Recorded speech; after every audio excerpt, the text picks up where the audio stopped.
નમસ્કાર દર્શક મિત્રો, હું છું પરમાર અમીશા. તમે જોઈ રહ્યા છો લોક સામના ન્યૂઝ. તો જોઈએ આજના સમાચાર. નમસ્કાર દર્શક મિત્રો, હું છું દર્શના જોશી. તમે જોઈ રહ્યા છો લોક સામના ન્યૂઝ. તો જોઈએ આજના સમાચાર સુરતથી અમારા રિપોર્ટર નૈતિક રેશમવાળા સાથે. આજે સવારે આશરે 10:30 વાગ્યે સુરતના કમલા દરવાજા પાસે આવેલી મિલેનિયમ માર્કેટ 1માં અચાનક આગ લાગવાની ઘટના બની છે, જેના પગલે અફરાતફરીનો માહોલ સર્જાયો હતો. ઘટનાની જાણ થતાં જ ફાયર બ્રિગેડનો કાફલો હરકતમાં આવ્યો હતો અને અલગ અલગ 9 ફાયર સ્ટેશનની ગાડીઓ તાત્કાલિક ઘટના સ્થળે રવાના કરવામાં આવી હતી. હાલમાં ફાયર વિભાગ દ્વારા આગ પર કાબૂ મેળવવાની અને બચાવ કામગીરી પૂરજોશમાં ચાલી રહી છે. તો ફરી મળીશું એક નવા સમાચાર સાથે. ત્યાં સુધી જોતા રહો લોક સામના न्यूज. मेरा नाम दिनेश टेलर है. मेरी दुकान एच ब्लॉक में 1419 नंबर है. मैं श्री सिद्धि साड़ी का ओनर हूँ. किस प्रकार से आग लगी है? ये मार्केट में फिक्स लगभग 10:30 या 32 मिनट के अंदर एक जोरदार धमाका हुआ. धमाका ऐसा हुआ जैसे हमने सोचा कोई बम फटा होगा. उसके हिसाब से धमाका होते आग की लपटें शुरू हो गई. किस प्रकार कौन से माले में आग लगी है? ये लगभग फर्स्ट फ्लोर पे ये आग लगी है. फर्स्ट फ्लोर और सेकंड फ्लोर दोनों के अंदर आग लगी है. और वो आग का जो प्रभाव है नीचे आना शुरू हुआ है. तो मार और विकराल रूप धारण कर चुका अभी तक.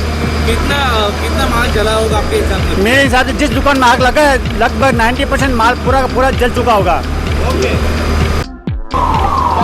मेरा नाम दिनेश कुमार लोहार है. अपनी मेरे यहाँ पे दुकान है एच ब्लॉक 2424 सुश्री सिल्क मिल के नाम से. हम जैसे डेली रूटीन दुकान आते हैं वैसे सुबह 10:30 बजे आए. तो जैसे हमारे यहाँ एंट्री होते ही उस टाइम ही लगभग हमने सुना कि कुछ धमाका जैसे हुआ.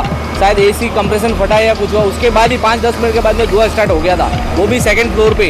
जैसे उसी टाइप के सबको पता चला कि भाई आग लगने जैसी संभावना है और चालू हो गई है. तो उसी हिसाब से सभी अपने अपने व्यापारी सभी सेफ्टी के हिसाब से साइड में आ गए और उसी टाइम ही फायर फाइटर वालों को सूचना दी और उन्होंने भी हाथों हाथ आके उनकी कार्रवाई चालू की. સાહેબ ટોપ ફ્લોર ઉપર છે એની ઉપર આગની ઘટના હતી. લગભગ 5 થી 6 દુકાન પકડી લીધી હતી. 16 થી 17 ફાયરની ગાડીઓ ઘટના સ્થળે છે. આપણે ડેપ્યુટી કમિશનર, મિસ્ત્રી સાહેબ, પરીખ સાહેબ, હેડો સાહેબ, ધોબી સાહેબ અને સમગ્ર સ્ટાફ ઘટના સ્થળે છે. આગ ઉપર તદ્દન કાબુ આવી ગયો છે. ફક્ત પોલીસની કામગીરી ચાલે સાહેબ. હવે ઇન્વેસ્ટિગેશનનો વિષય છે. પ્રારંભિક આપણે અનુમાન કરી શકીએ શોર્ટ સર્કિટ હોય છે. 17 થી 18 ગાડી ઘટના સ્થળ પર. 5 થી 6 ગાડીઓ ઘટના સ્થળે છે.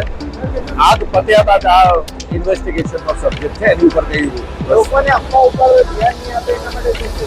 સાહેબ આ એક આગની ઘટના છે. આ તો બનતી જ રહેવાની. તો એના કારણે આજે આ પેનિક ન્યૂઝ જાય છે. બની શકે સાહેબ. એ ઇન્વેસ્ટિગેશનનો સબ્જેક્ટ છે. કઈ સ્ટેટમેન્ટ આપવું વિધાઉટ ઇન્વેસ્ટિગેશન બરોબર નથી. તો ફરી મળીશું એક નવા સમાચાર સાથે. ત્યાં સુધી જોતા રહો લોક સામના ન્યૂઝ.